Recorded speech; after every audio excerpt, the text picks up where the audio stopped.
Hello. അപ്പോൾ ഇന്ന് നമുക്ക് പാലപ്പം ഉണ്ടാക്കുന്നത് എങ്ങനെയാണെന്ന് നോക്കാം. 3 നാഴി അരി എടുത്തിട്ടുണ്ട്. അതൊരു 6 മണിക്കൂർ വെള്ളത്തിൽ നല്ലപോലെ കഴുകി കുതിർത്ത് മാറ്റി വെച്ചിട്ടുണ്ട്. ഒരു പിടി ചോറും, നമ്മൾ വീട്ടിൽ വെക്കുന്ന ചോറ് ഏതായാലും അത് ഒരു പിടി, ഒരു മുറി തേങ്ങ, പച്ചത്തേങ്ങയാണെങ്കിൽ അത്രയും നല്ലത്. പിന്നെ ആ തേങ്ങ പൊട്ടിക്കുമ്പോൾ അതിൻ്റെ വെള്ളം മാറ്റി വെച്ചാൽ അത് നല്ലതാണ് അപ്പത്തിന്. അപ്പോൾ കഴുകിയ വാരിയ അരി നമ്മുടെ മിക്സിയുടെ ജാറിലിട്ട് നമുക്ക് നല്ല മഷി പോലെ അരച്ചെടുക്കണം കേട്ടോ. അരച്ചെടുക്കുമ്പം തരിതരിയൊന്നും വരല്ലേ. ഇഡ്ഡലിക്കൊക്കെ അരയ്ക്കുമ്പോൾ നമ്മൾ ഇച്ചിരി തരിതരിയായിട്ടാണ് അരയ്ക്കുന്നത്. അപ്പത്തിന് പക്ഷേ അങ്ങനെ തരിതരിയായിട്ട് വരരുത്, നല്ല പോലെ മഷി പോലെ അരയണം. അപ്പം ഇച്ചിരി അരച്ച് കഴിയുമ്പം നമുക്ക് കയ്യിലെടുത്ത് വെച്ച് നോക്കിയാൽ മനസ്സിലാവും. ഈ അപ്പത്തിന് അരയ്ക്കാൻ നേരം ഞാൻ തേങ്ങ പൊട്ടിച്ചപ്പോൾ ആ വെള്ളം മാറ്റി വെച്ചിട്ടുണ്ടായിരുന്നേ, അത് ഞാൻ ഇച്ചിരി ഒഴിച്ചു കൊടുത്താൽ ഫുൾ അരച്ചെടുക്കുന്നത്. പിന്നെ മിക്സി ജാറ് ചൂടാവാതിരിക്കാൻ വേണ്ടി നമുക്ക് തണുത്ത വെള്ളമോ അല്ലെ ഐസ് ക്യൂബ് ഉപയോഗിച്ച് നമുക്ക് അരച്ചെടുക്കാം കേട്ടോ. ദാണ്ട് ഇതുപോലെ എടുത്ത് നോക്കാം. അപ്പോൾ എടുത്ത് നോക്കുമ്പോൾ ഇതിൽ തരിതരിയായിട്ടുണ്ട്. അപ്പോൾ ഇച്ചിരി കൂടെ നല്ലപോലെ അരഞ്ഞു വരണം. അപ്പം ഞാൻ തേങ്ങ പൊട്ടിച്ച വെള്ളം ഒഴിച്ചാണ് നല്ലപോലെ അരച്ചെടുക്കുന്നത്. അപ്പോൾ ഒന്നുകൂടെ ഞാൻ അരച്ചെടുക്കുന്നുണ്ടത്.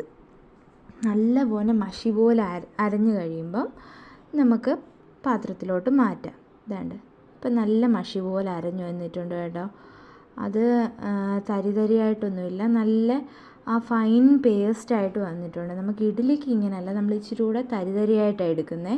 ഇതങ്ങനെയല്ല, നല്ല മഷി പോലെ അരഞ്ഞു വന്നപ്പം നമുക്ക് ഇനി വേറൊരു പാത്രത്തിലോട്ട് അത് മാറ്റി വെക്കാം.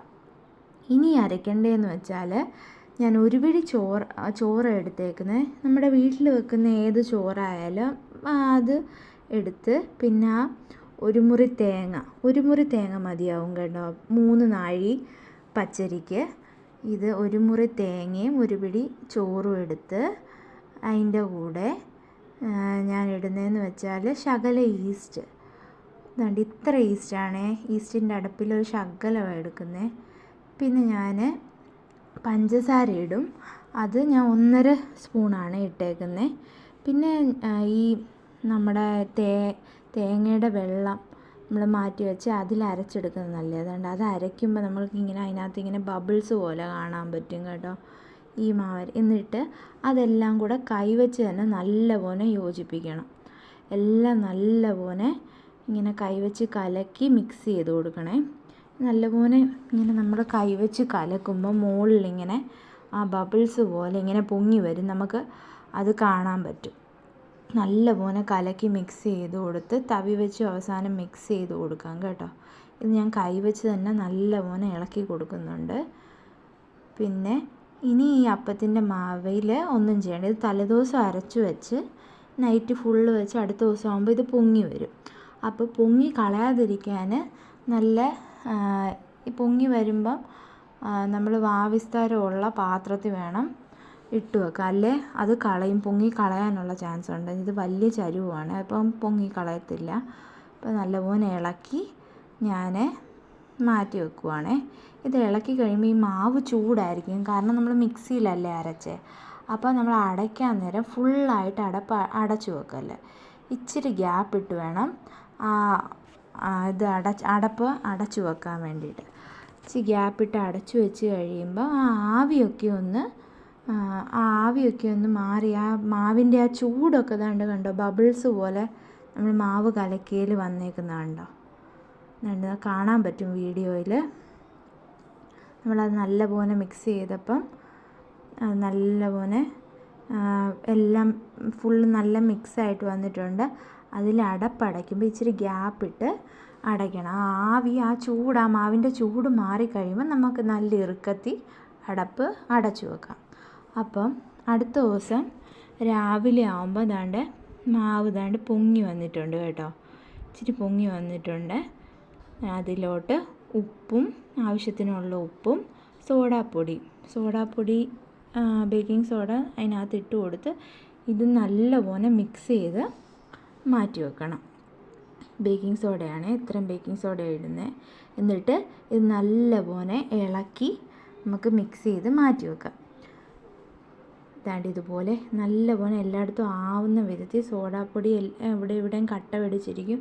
അതുകൊണ്ട് ഉപ്പും അങ്ങനെ പിടിച്ചിരിക്കാൻ സാധ്യതയുണ്ട്. അപ്പം നല്ലപോലെ ഇങ്ങനെ മിക്സ് ചെയ്ത് കൊടുത്ത് മാറ്റി വെച്ചു. മിക്സ് ചെയ്ത് കഴിയുമ്പോൾ നമുക്കിങ്ങനെ കാണാൻ പറ്റും എല്ലായിടും ആ മാവ് ബബിൾസ് പോലെ ഇങ്ങനെ വന്ന് എല്ലായിടും പൊങ്ങി വരുന്ന കാണാം. ഈ സോഡാപ്പൊടി ഇടുമ്പോഴും പൊങ്ങി വരും കേട്ടോ. ഇനി നമുക്ക് ഈ അപ്പം ചുട്ടെടുക്കാം. എണ്ണ തൂത്തുവിടും. ഞാൻ ഇരുമ്പ് ചട്ടിയിലാണ് ചുടുന്നത്, നോൺ സ്റ്റിക്കൊന്നുമല്ല.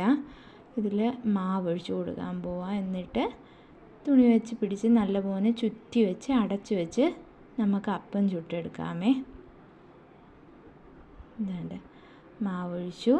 ഇതിനെയും നല്ല വട്ടത്തിൽ ചുറ്റിയെടുക്കണം. ഇതിൽ ഞാൻ കപ്പി കാച്ചിയിട്ടില്ല, പിന്നെ ചോറാണ് അരയ്ക്കുന്നത്, പിന്നെ ഒരു മുറി തേങ്ങ ഞാൻ എടുത്തിട്ടുള്ളൂ. എന്നിട്ട് പച്ചത്തേങ്ങയാണ് ഏറ്റവും നല്ല അപ്പത്തിന്. പിന്നെ തേങ്ങാവെള്ളം, വേറെ ഒന്നും എക്സ്ട്രാ ആയിട്ട് ചേർക്കുന്നില്ല. പിന്നെ അതാണ്ട് അപ്പം ഇപ്പം നിങ്ങൾക്ക് കാണാൻ പറ്റും ആ ഇരുമ്പ് ചട്ടിയിൽ നിന്ന് നല്ല സ്മൂത്തായിട്ട് ഇളകി വരും. ഇതിൽ വേറൊരു ഇരുമ്പ് ചട്ടിയും കൂടെ ആയതുകൊണ്ട് നിങ്ങൾക്ക് കാണാൻ പറ്റും. അല്ലാതെ നോൺ സ്റ്റിക്ക് ആകുമ്പോൾ പെട്ടെന്ന് ഇളകി വരും. ഇത് ഇരുമ്പ് ചട്ടിയിൽ നല്ലതായിട്ട് ഇളകി വരുന്ന ഇപ്പോൾ കാണാമേ.